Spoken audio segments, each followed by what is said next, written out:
Le pido entonces al doctor Alomía si nos comenta. Con su permiso, señor secretario. Buenas tardes a todas y todos. Iniciamos con nuestro panorama internacional de cómo se está comportando la epidemia la pandemia a nivel mundial. Si pueden ver, nuevamente tenemos una reducción en la proporción de casos confirmados en los últimos 14 días. Ayer era de 63, hoy es de 61%. Eso habla de una disminución en la cantidad, por lo menos, de casos más recientes.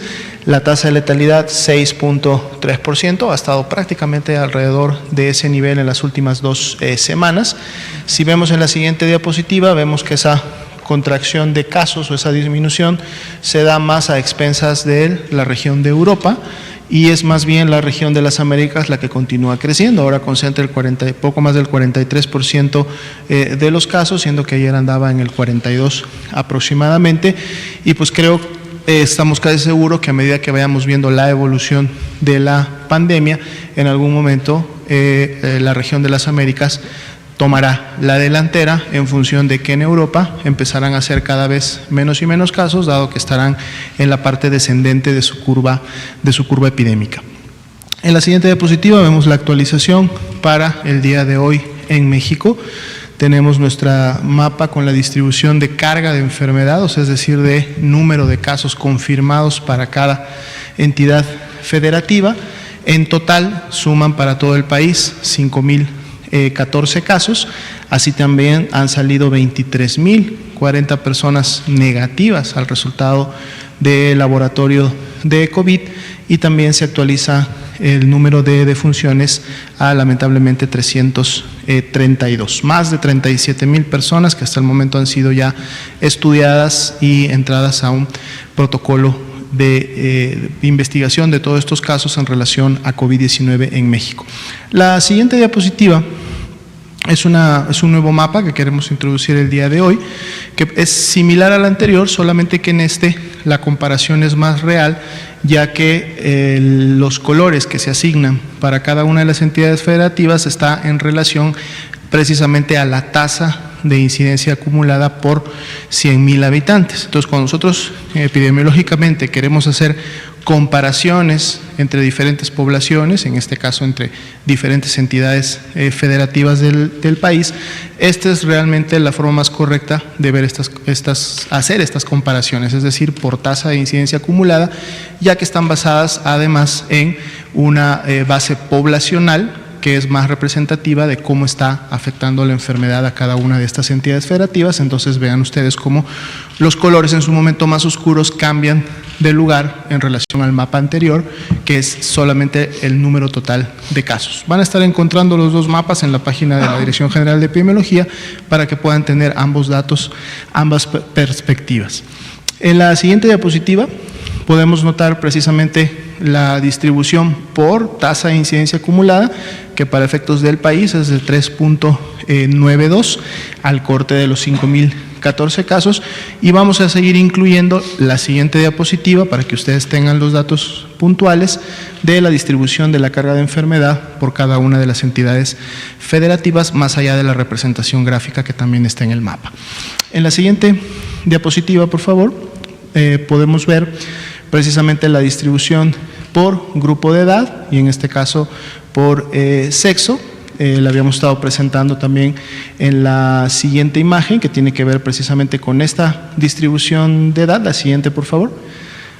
Pero ya con todos los grupos de edad, y en su momento también por cómo fueron atendidos en el momento en que demandaron atención médica, es decir, el estado de la enfermedad leve o grave en la que se encontraban al momento de demandar atención médica, los 5.014 casos. Y bueno, continuamos viendo ese cambio que sucede a los 60 años de edad, en donde a esa edad y de ahí para adelante se incrementa la cantidad de casos que requieren de hospitalización.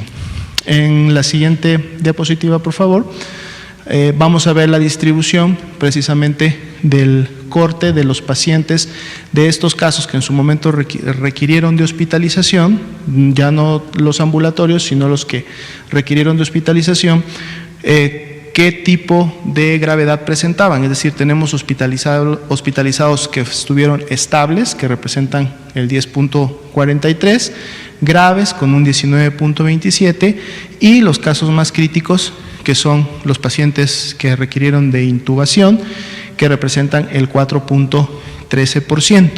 Aquí también estamos agregando una nueva información para que se vea a la luz de estos datos.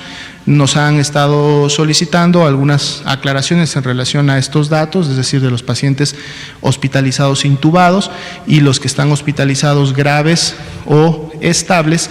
Y es muy importante comentar, como el nombre de la diapositiva lo dice, estos casos que ustedes ven aquí representan la distribución de los 5.014 casos confirmados. Es decir, los pacientes, por ejemplo, estas 207 pacientes que aparecen con característica de estar intubados, son 207 pacientes intubados confirmados, o sea, tienen un resultado, una prueba confirmatoria de COVID-19. Si vemos en la siguiente diapositiva, tenemos también estas categorías para los casos que aún son sospechosos. Si recuerdan, decíamos en la primera diapositiva que aún hay 9.341 personas que tienen esta clasificación de sospechoso. Por lo tanto, en este grupo también encontramos a personas que tienen estos diferentes niveles de gravedad.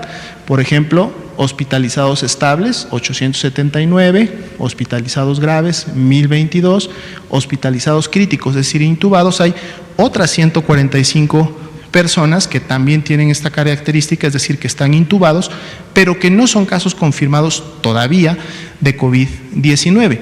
Recordemos que estos 9.341, donde están estas otras personas intubadas o hospitalizadas graves, no necesariamente todas ellas van a ser confirmadas a COVID-19. Ahorita vamos a ver los porcentajes de positividad y pueden también ustedes ver en la diapositiva que una gran cantidad de personas finalmente ha sido descartada a la enfermedad como casos negativos. Entonces es importante comentar que si nosotros consideramos a todos los que en su momento o en algún momento de su evolución fueron considerados como casos sospechosos, más allá que posteriormente se descartaron o se confirmaron, podemos ver totales que pueden llegar hasta 14.355, es decir, es una manera de cómo podemos en su momento presentar la información o ver los números. Pero entonces sí ser muy puntuales que las gráficas que nosotros ofrecemos todos los días y la distribución que hacemos todos los días es en base a la columna de confirmados. Es decir, son esos 5.014 casos que, por ejemplo, hoy ya tienen un resultado positivo.